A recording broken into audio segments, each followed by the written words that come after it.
Bom, boa noite, bem-vindos todos a mais um trabalho na amorosidade. Hoje vamos dar sequência nos tomos, falando sobre o Pequeno Príncipe. Hoje é a segunda palestra, então, Pequeno Príncipe é a doutrina espírita, tomo o segundo corte.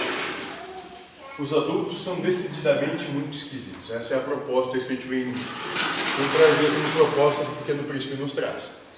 Lembrando que o nosso trabalho não é um trabalho de doutrinação, é um trabalho discipular, onde discípulo é aquele que tem a mente aberta, aberta ao novo, aberta ao diferente, aquele que não vive sob o âmbito das mesmas ideias, aquele que compreende que é uma eterna mudança de si mesmo. Certo? Durante o nosso trabalho, quem tiver qualquer tipo de vontade de questionar, dialogar, levantar a mão, discutir, apontar, é só levantar a mão e a gente chama para o diálogo, não tem problema algum. É para isso mesmo. A proposta é que se converse, que se discuta, que se transforme para tudo isso. Certo? Antes da gente começar, alguém tem alguma pergunta, questionamento, algo que queria dizer?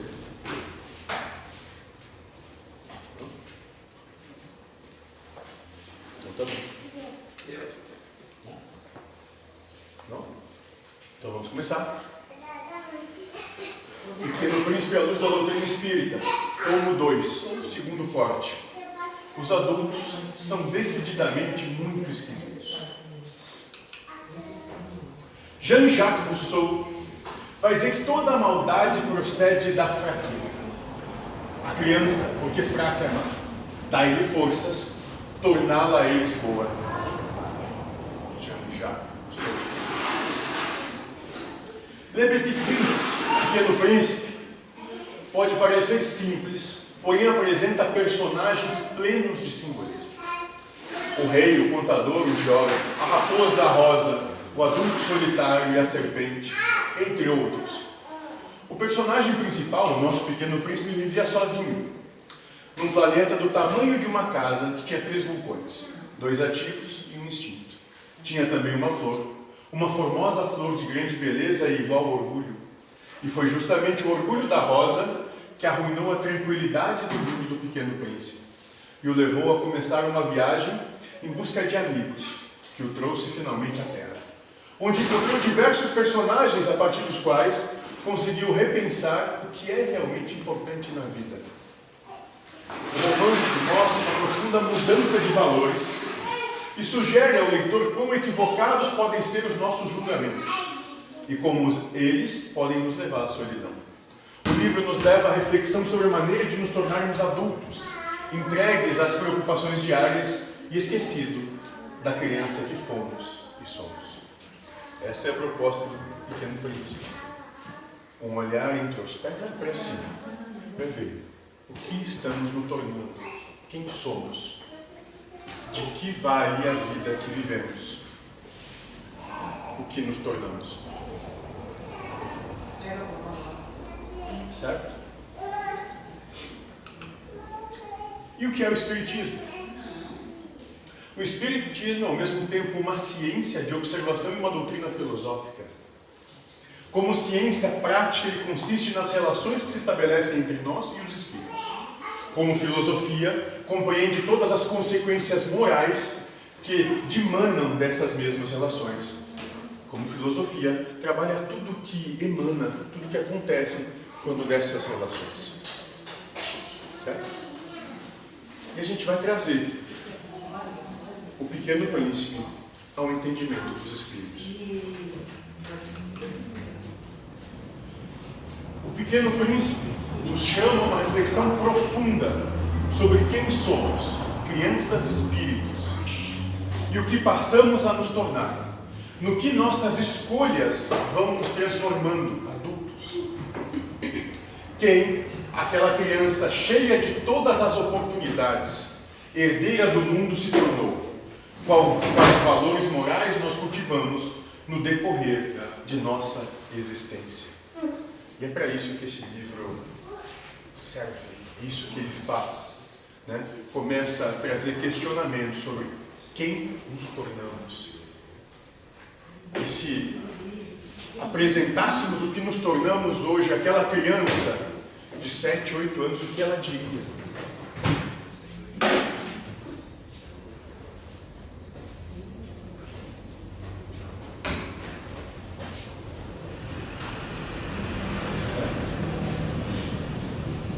Então vamos começar. E aqui está o nosso pequeno príncipe, no seu planeta. Seu nome é B612. Com os 3 vulcões, uma rosa e os baobás começando a crescer.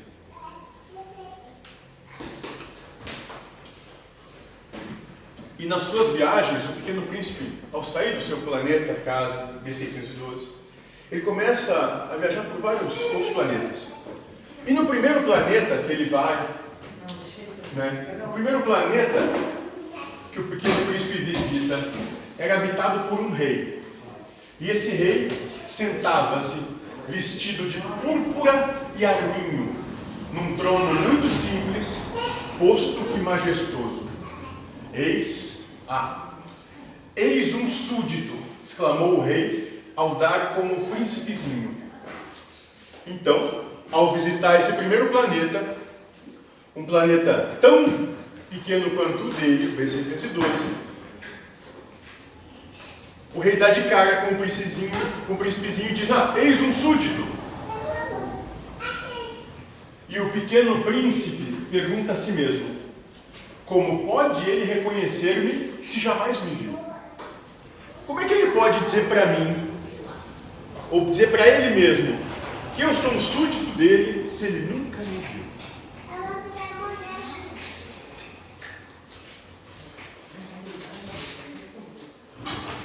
Mas o que o príncipezinho não sabia, ele não sabia que, para os reis, o mundo é muito simplificado. Todos os homens são súditos. Ele não tinha ainda essa compreensão.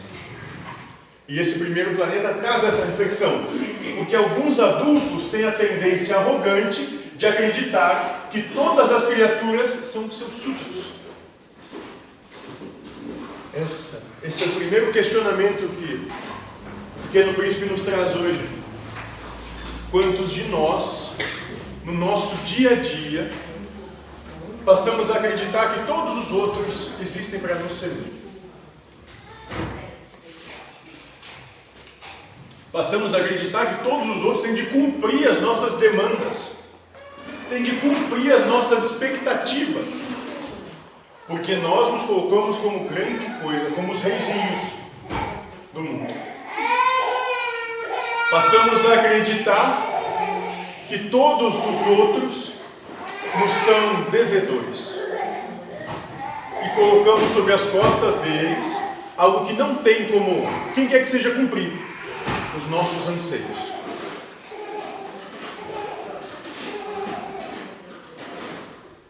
Por isso que alguns adultos têm a tendência arrogante de acreditar que todas as criaturas são seus súditos.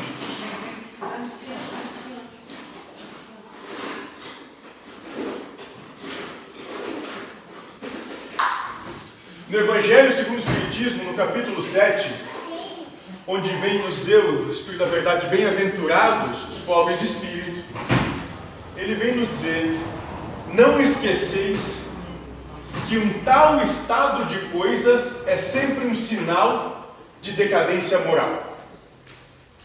Quando o orgulho alcança o seu limite, é indício de queda próxima, pois Deus sempre pune os arrogantes. Eu vou repetir isso, porque é importante. Pois Deus sempre pune os arrogantes. Se, por vezes, deixai-os subir, é para lhes dar tempo de refletir e de se corrigirem sobre os golpes que, de tempos em tempos, lhes ferem o orgulho para os advertir. Mas, em vez de se humilharem, eles se revoltam. Então, chegando a um certo limite, ele, Deus, os derruba completamente, e a queda é tanto mais terrível quanto mais alto tiverem se elevado.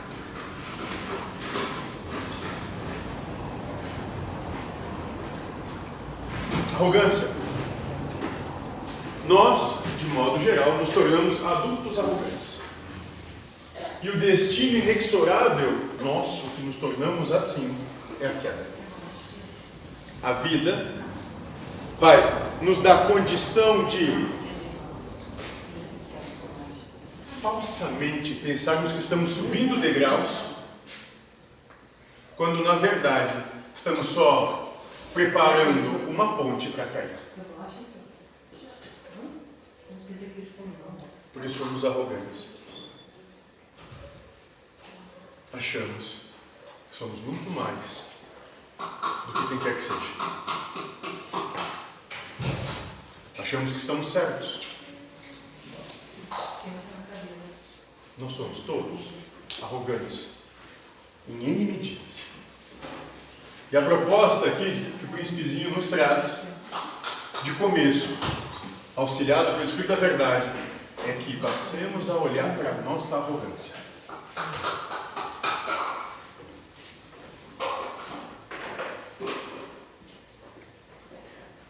Alguma questão até aqui?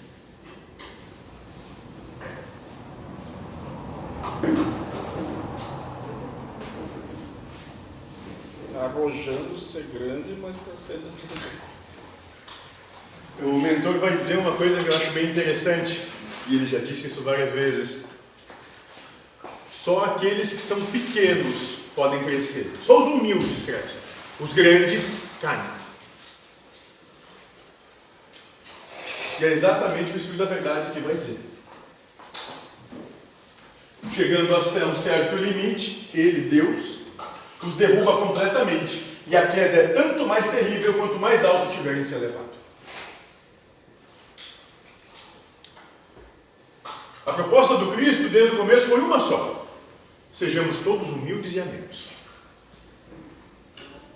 Ele diz, não se apoguem em qualquer grandeza. Sejamos todos pequenos, ínfimos e amemos. Aprendemos a respeitar uns aos outros.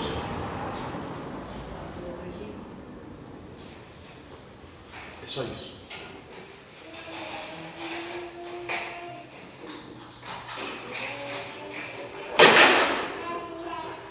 E o rei vai dizer, é preciso exigir de cada um o que cada um pode dar. É o primeiro dos donos do mundo que o pequeno príncipe encontra nas galáxias. O rei pensa que tudo e todos são seus súditos e tem necessidade de controlá-los.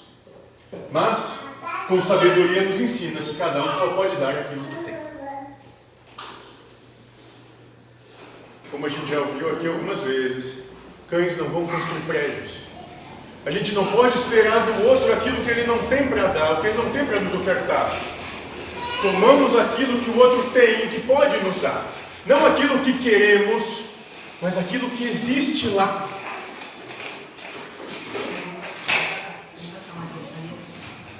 Leite não dá inveja. Não sai água de poço seco. Parece que pouco inteligente é aquele que fica esperando tomar algo que não existe. Espera sorver algo que não está lá. E nós fazemos isso todos os dias, quando esperamos algo de alguém que esse alguém simplesmente não tem para nos dar. Porque nós não temos a humildade de receber o que cada um tem para dar. Porque somos arrogantes. E não tem nenhuma obrigação de ajudar também. Ninguém tem obrigação nenhuma de fazer qualquer coisa por você. Você é senhor e responsável de você mesmo. E ninguém tem nem a obrigação e mais, não tem nem a condição de fazer isso realmente. Nós jogamos sobre as costas dos outros um peso que é insuportável. O peso dos nossos anseios. Aquilo que é de nós não conseguimos, né? Aquilo que é para ser nosso. Aquilo que em tempo hábil nós não realizamos e esperamos que o outro em tempo recorde faça. Exato. E o pior que é verdade é porque nem pagando a pessoa não, ela é limitada. Nem pagando não faz. Não tem condição. Não tem condição.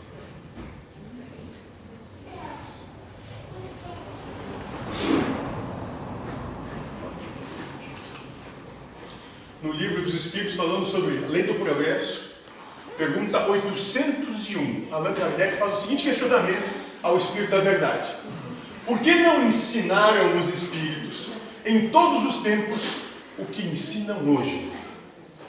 Allan Kardec pergunta isso. E o Espírito da Verdade vai dizer o seguinte, vai responder da seguinte maneira: não ensinais às crianças o que ensinais aos adultos, e não dais ao recém-nascido um alimento que ele não possa digerir. Cada coisa tem seu tempo. Eles ensinaram muitas coisas que os homens não compreenderam ou adulteraram, mas que podem compreender agora. Com seus ensinos, embora incompletos, preparam o terreno para receber a semente que vai frutificar. Então o Espírito da Verdade diz para Allan Kardec, diz: mas vem cá, por que o que está me passando aqui agora, me questionando aqui, que eu questiono nesse momento, por que isso não foi passado desde sempre? Ele disse: olha, o que foi possível para passar, por entendimento daqueles momentos, foi passado. A grande questão é que adulteraram aquilo que foi passado. E olha que palavra interessante, porque pela primeira vez hoje eu fiz a revisão de uma palestra antes de vir para cá. E essa palavra me chamou a atenção, já estamos falando de adultos e crianças, e essa palavra me saltou aos olhos: adulterar. Adulterar. E eu fui buscar o que significa adulterar, afinal de contas. O que é ser um adúltero? Adulterar é da etimologia adulto mais errar, né? Onde tem o significado de alterar, falsificar. Adulterar é uma mercadoria, corromper-se, estragar-se. Entre seus sinônimos, a gente vai encontrar abstardar, corromper, depravar, desnaturar, viciar. E a espiritualidade vai dizer que quando adultos temos consciência do falsear. Então adulterar é coisa de adulto. Adultos adulteram. Crianças não têm a consciência de estarem falseando, não adulteram.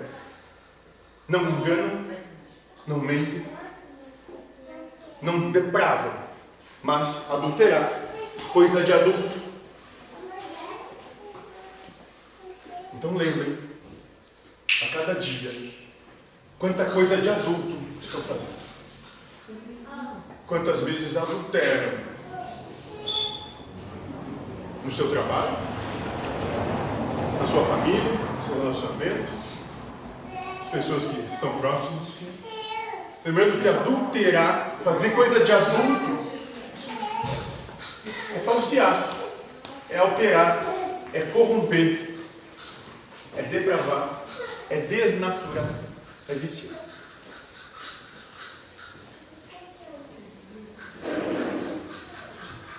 Porque adultos têm consciência do que estão fazendo.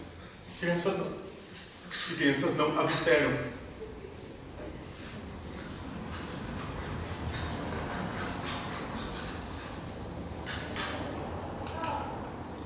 Então você percebe que adulto, quando se interessa pela previsão do tempo. Uma criança não quer saber se vai chover, se vai nevar, vai ter sol, vai ficar nublado. Ela quer brincar, ela quer viver. Tem sede de vida, vida em abundância. Ela não está preocupada com o que vai ser, porque ela já conhece o suficiente de si para saber que ela vai ser feliz. Sem porquê, como, onde, para quê, seja como for. Ela se permite ser feliz sem condição.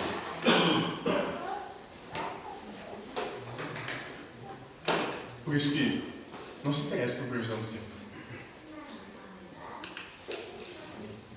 Mas continuando, o nosso pequeno príncipe, no segundo planeta, ele visita um vaidoso que lá habitava. Um adulto, ser humano, vaidoso. E ele vai dizer assim: haha, um admirador vem visitar-me, exclamou de longe o vaidoso. Mal vira o príncipe, porque para os vaidosos, os outros homens são sempre admiradores. Bom Disse o príncipezinho: você tem um chapéu engraçado.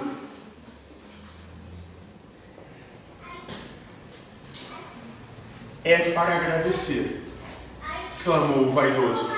Para agradecer quando me aclamam. Infelizmente, não passa ninguém por aqui. Sim, disse o príncipezinho sem compreender.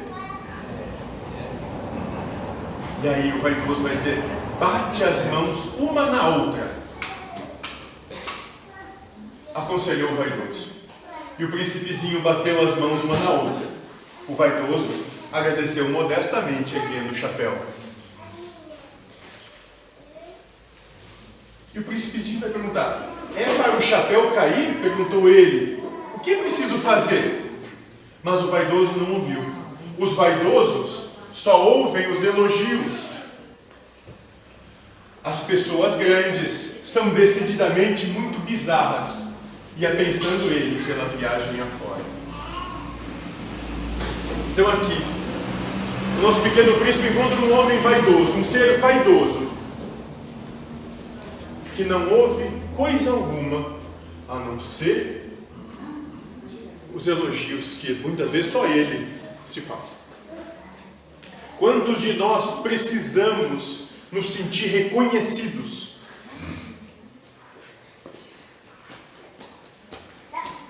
Quantos de nós precisamos o tempo todo estar ouvindo como somos maravilhosos, como somos estupendos, como somos grandes, como somos melhores que os outros? Essa é a nossa vaidade batendo. Para que possamos erguer o nosso chapéu, as palmas que queremos.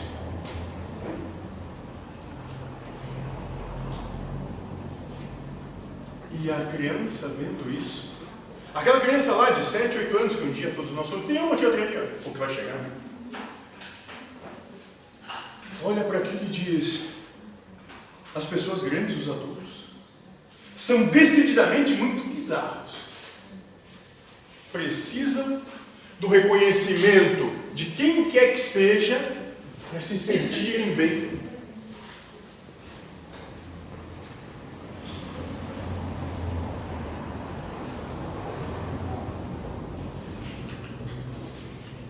Já no Evangelho segundo o Espiritismo, no capítulo... Nossa, está errado isso aí. Deve ser 14. Não se pode servir a Deus e a mamão. Um espírito protetor da Cracóvia, em 1861, vai dizer o seguinte: quando considero a brevidade da vida, quando eu vejo como a vida passa rápido, causa-me dolorosa impressão o fato de terdes como objetivo incessante a conquista do bem-estar material, ao passo que dedicais tão pouca importância e consagrais apenas pouco ou nenhum tempo ao vosso aperfeiçoamento moral.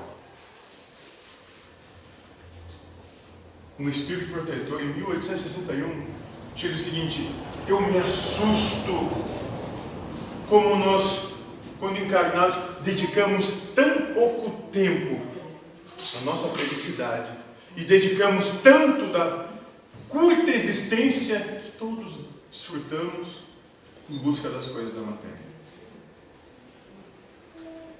Que vos serão levadas em conta por toda a eternidade. Diante da atividade que desenvolveis, seria de acreditar tratar-se de uma questão do mais elevado interesse para a humanidade. E ele está dizendo: se dedicar ao teu adiantamento moral deveria ser o grande objetivo da humanidade. Mas essa humanidade, quase sempre é para atender aos vossos exageros, às vaidades e ao vosso gosto pelos excessos. Mas nós usamos essa vida para darmos conta dos nossos exageros, das nossas vaidades e os nossos gostos pelos nossos excessos, os nossos vícios. E dedicamos pouco ou nenhum tempo, pouco ou nenhuma energia ao nosso adiantamento moral real.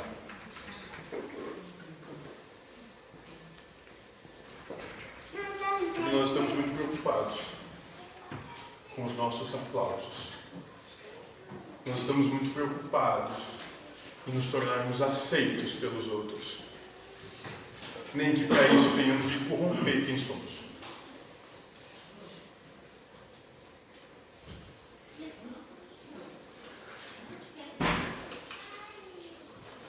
Balzac vai dizer que deve-se deixar a vaidade aos que não têm outra coisa parecida. Porque se tu só tiver a vaidade, bom, então é isso que tem para mostrar. Se é só isso que tu cultivou na tua vida, é só isso que realmente tu tem. Mas nós acreditamos que todos têm muito mais para dar do que só isso. Que todos são essencialmente, fundamentalmente muito maiores do que a mediocridade da vaidade que carregam.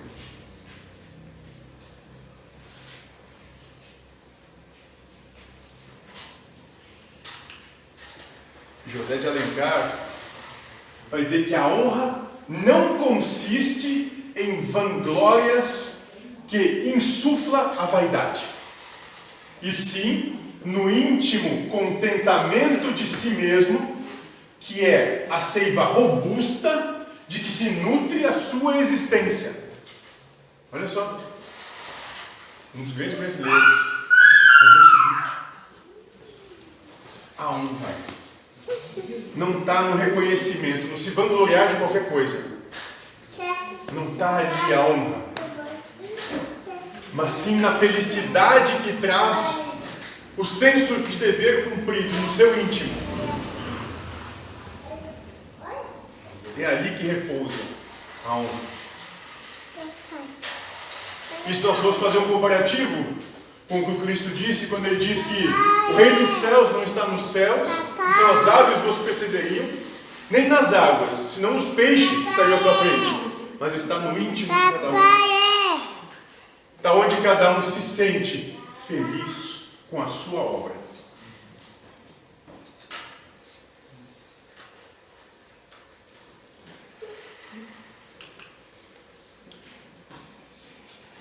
O terceiro planeta visitado era habitado por um bêbado.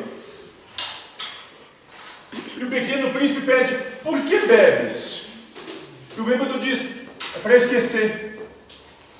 Mas esquecer o quê? Aí o bêbado diz: esquecer que eu tenho vergonha.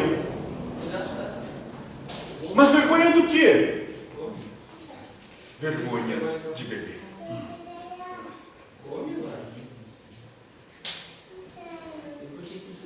Por termos vergonha daquilo que muitas vezes manifestamos, nos atiramos justamente nisso que nos causa vergonha. Para esquecer da culpa ou da vergonha que carregamos. Ele escapa da realidade por meio do álcool, mas não consegue escapar da vergonha do ser como é, de ser como é. O seu desabafo é um alerta contra todos os vícios. Todos os vícios. No caso que foi dito que a pessoa quer fugir da realidade. Claro. E aí cria uma outra realidade. Ou se inebria para não ter que olhar para a realidade. Passa por algo que fica turvo e aí não tem condição de olhar para aquilo. Mas nós realizamos isso muitas vezes não com o álcool. Às vezes nós fugimos da realidade no trabalho, se entregando para isso de tal forma que deixamos de olhar para um monte de coisa na nossa vida, porque estamos trabalhando. Isso é muito importante. Como? Você viu o chapéu? E em tantas outras coisas que nós mergulhamos de cabeça para não olhar tudo que está ao nosso redor.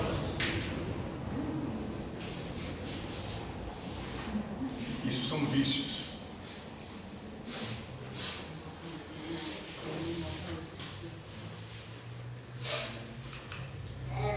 O quarto planeta visitado era habitado por um homem de negócios.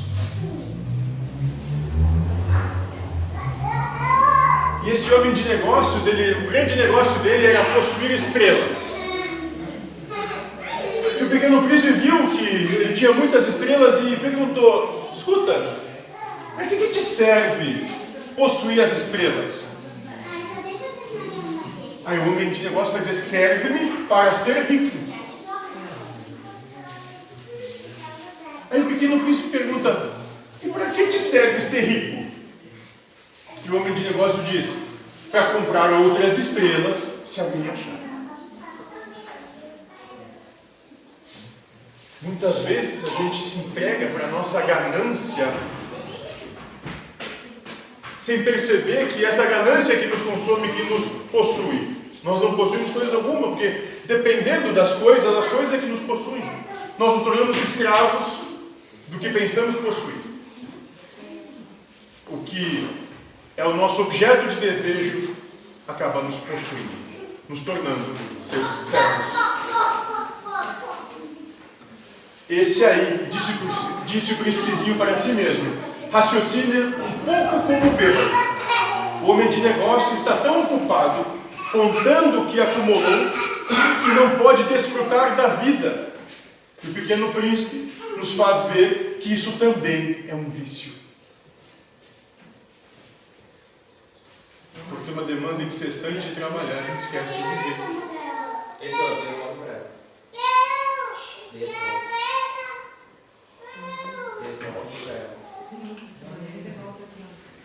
E na pergunta 264 do Livro dos Espíritos, falando da vida espírita, Allan Kardec faz a seguinte questão, o Espírito da Verdade: o que é o que dirige o espírito na escolha das provas que queira sofrer? Olha que pergunta interessante, pergunta 264. O que motiva a cada um de nós estar aqui nesse momento? Qual que é a real motivação de se estar aqui, agora? Passando por essa vida maravilhosa que todo mundo passa. O Espírito da Verdade dá a seguinte resposta: ele escolhe de acordo com a natureza de suas faltas, as que o levem à expiação destas e a progredir mais depressa. Então a primeira frase aqui é fundamental. A gente está aqui porque escolheu passar por situações que expõem a nós mesmos o tempo todo. Essa é a primeira coisa que nos faz estar aqui. Uns, portanto, impõem a si mesmos uma vida de misérias e privações, objetivando suportá-las com coragem. Então, dentro dessas provas, dessa exposição de quem somos, alguns de nós buscam uma existência de dificuldade financeira, de privação financeira, de estar cortando moeda, de ter que escolher: vou jantar ou vou almoçar? Porque dizem que vão passar por essa prova com coragem, tendo fé. Outros preferem experimentar as tentações da riqueza e do poder, muito mais perigosas. Então uns buscam ser paupérrimos, outros buscam trabalhar as suas questões na abastança, tendo muita condição. E esses passam por prova muito mais significativa. É muito mais complicado tu ter condição. É o que nos diz o Espírito da Verdade. Pelos abusos e má aplicação a que podem dar lugar. Pelas paixões inferiores que uma e outras desenvolvem. Muitos finalmente se decidem a experimentar suas forças nas lutas que terão de sustentar em contato com o vício. Então, uns vão trabalhar na dificuldade de ter pouco ou nada, outros de poder e ter muito. Uns terceiros trabalhar os seus vícios, seja o vício no que entorpece, no que alucina, no que dá prazer, no que corrompe, no ter poder, seja o vício do corpo. Então aqui é o momento para começar a refletir. Eu estou aqui para trabalhar a minha privação, porque eu não sei trabalhar isso ainda. Eu estou aqui para trabalhar porque eu tenho muita condição, tenho mais condição que os meus pais, e eu não sei trabalhar isso ainda, por isso eu estou aqui. Ou eu estou aqui trabalhando os meus vícios, ou as coisas simultaneamente também. Por que eu estou aqui? O que me motivou a estar aqui, a existir?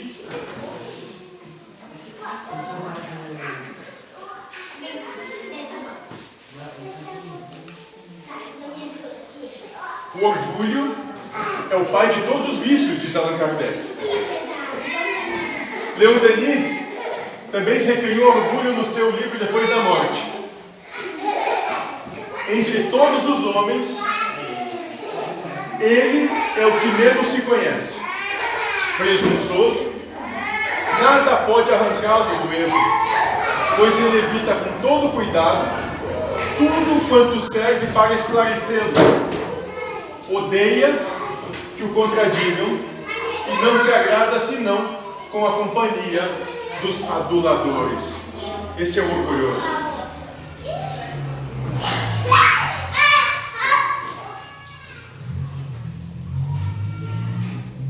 Só consegue andar perto de quem tem a mesma opinião e de quem adula essa opinião, essa verdade construída. Esse é o orgulhoso.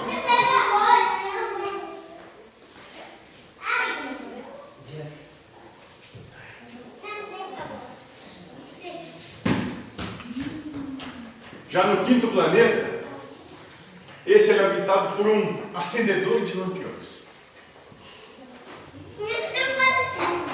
Aí é que está o drama. O planeta, de ano em ano, gira mais depressa e o regulamento não muda. O universo está em constante evolução. O homem, as crenças e as relações humanas também.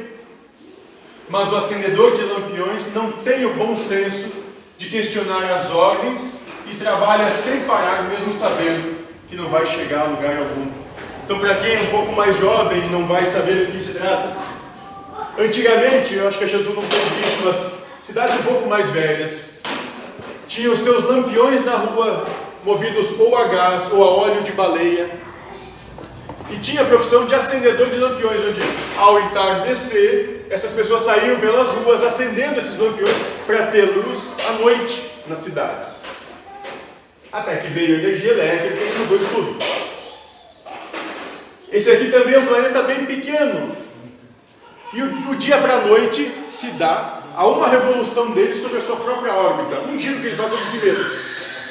O acendedor de lampiões estava o tempo todo acendendo e apagando o lampião.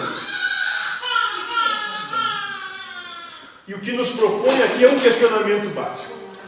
Quantas coisas nós estamos fazendo que não tem qualquer tipo de validade na nossa vida?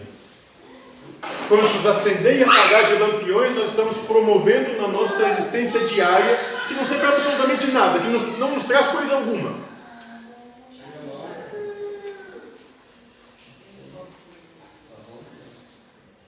Que nós adultos, na nossa arrogância, na nossa vaidade, na nossa soberba, acreditamos que sabemos das coisas e estamos fazendo isso contumazmente, sem perceber quão absurdo é o que fazemos com nós mesmos.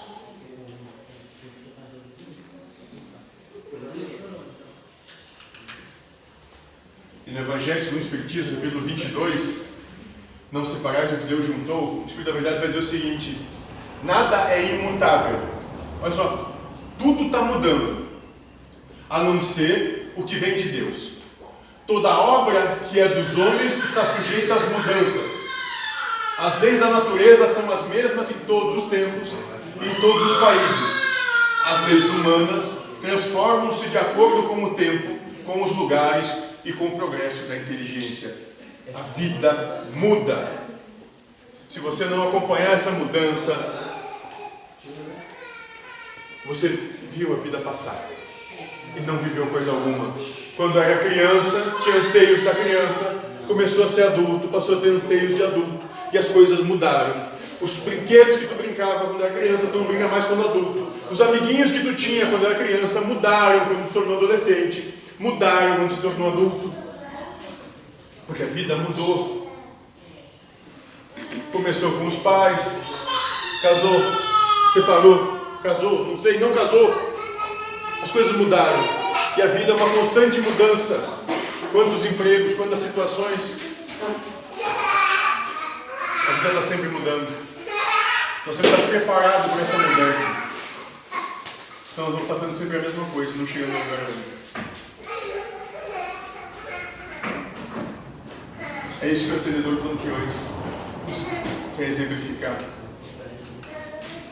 Inteligência é a capacidade de se adaptar à mudança, diz Stephen Hawking. O gatinho vai fugir? Porque é certo que as coisas vão mudar. O caminhão tem que capturar o gatinho. É certo. O gatinho sumiu.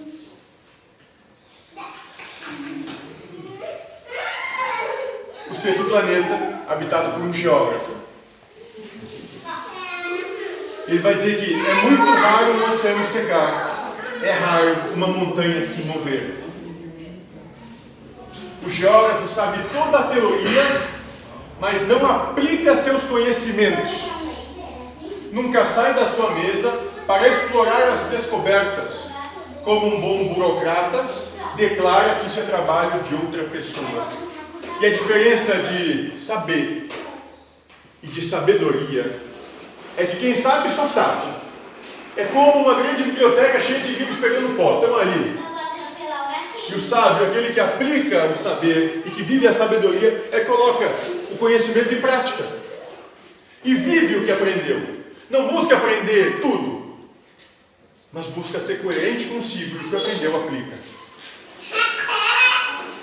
O Jorge nos traz isso.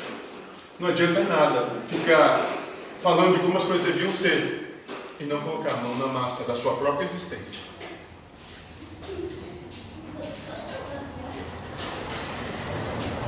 No capítulo 5 do Evangelho do Espiritismo, Bem-aventurados os aflitos, o Espírito da Verdade vai dizer o seguinte: faria tudo de um outro modo, mas não há mais tempo.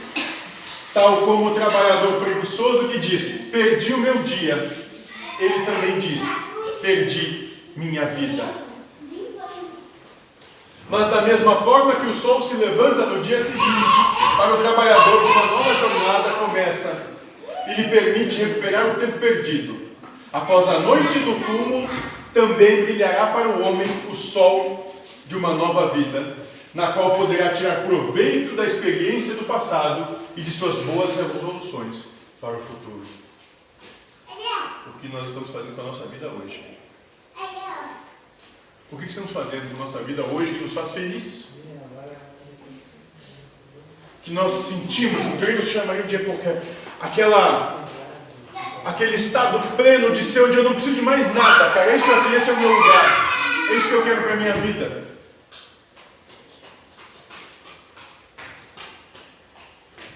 Pois que é isso que nós devemos buscar. Esse estado de sentir completo consigo mesmo. Esse é o meu lugar, é aqui que eu me sinto bem, é isso que eu faço. É isso que me faz feliz. Aqui é o meu lugar.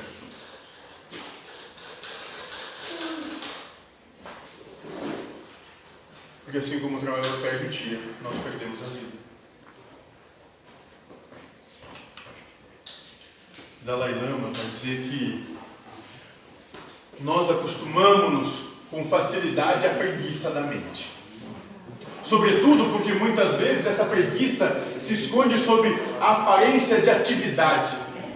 Corremos de um lado para o outro, fazemos cálculos e damos telefonemas. No entanto, tudo isso ocupa apenas os níveis mais toscos e elementares da mente e oculta o que existe de essencial em nós. A gente se esconde da vida.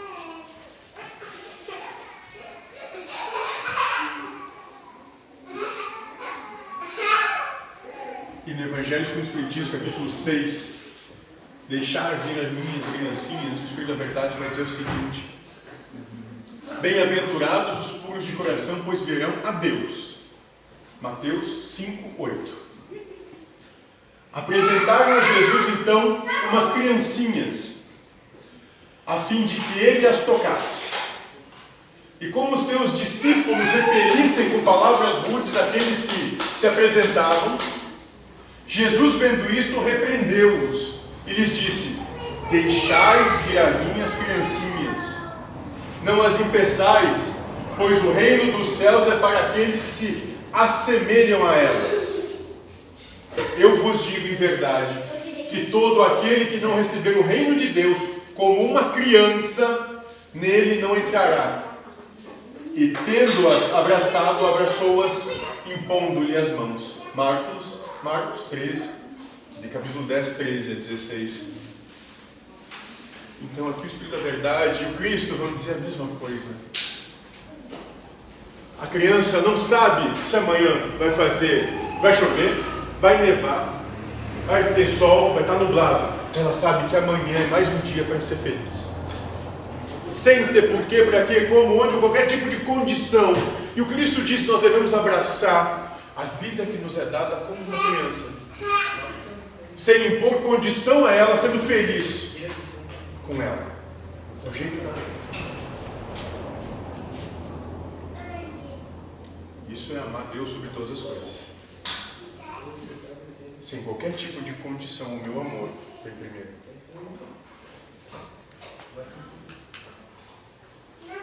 Continuando, a pureza do coração é inseparável da simplicidade e da humildade. Ela exclui todo pensamento egoísta e orgulhoso. É por isso que Jesus toma a infância como símbolo dessa pureza, como a tinha tomado para o da humildade. Está ali, ó. Olha para trás. Olha. Está ali, ó. Olha ali. Está ali, ó. Está ali. Escofeteando com luva de pelica, a cara de todos nós. Está ali.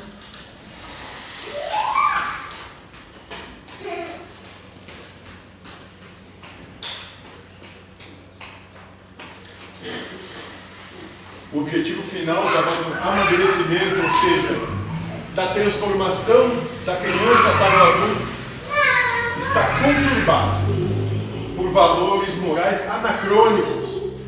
A verdade constante no coração dos pequenos é esquecida, ou pior ainda, substituída por vícios, vaidades, preguiças, arrogâncias e orgulhos. O ser universal que vem em busca de aprimoramento logo recebe a castração da virtude em troca da ordem de uma sociedade que jaz como sepulcros caiados. Eu vou repetir a última frase do mentor. O ser universal que vem em busca de aprimoramento logo recebe a castração da virtude em troca da ordem de uma sociedade que jaz como sepulcros caiados.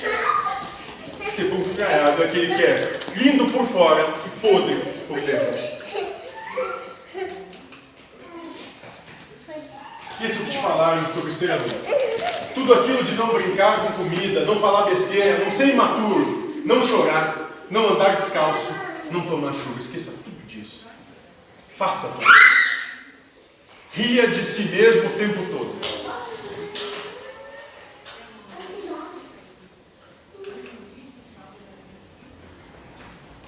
Ele continua dizendo que o regozijo da fábula infantil é viver em abundância, que a inocência manente no pequeno ser, desperte os corações das crianças grandes. Sim, adultos não passam de crianças com proporções maiores que aparentemente, em algum momento, apequenaram suas mentes. O convite é a expansão da possibilidade do ser. É transgredir a conveniência social castradora imposta pela possibilidade infinita da imaginação do livre pensamento. Sob o último aspecto, a súplica do pequeno príncipe em seu sacrifício é para que se libertem as crianças aprisionadas nos corações dos adultos.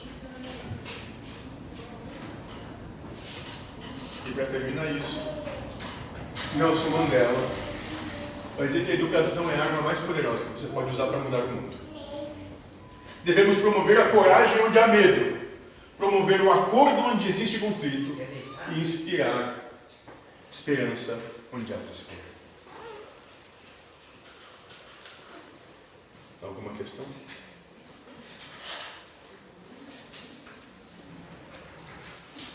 Eu volto a só um questionamento. Se cada um de nós voltássemos àquela idade ali, 5, 6, 7, e apresentássemos o adulto que nos tornamos, o que diríamos a nós mesmos?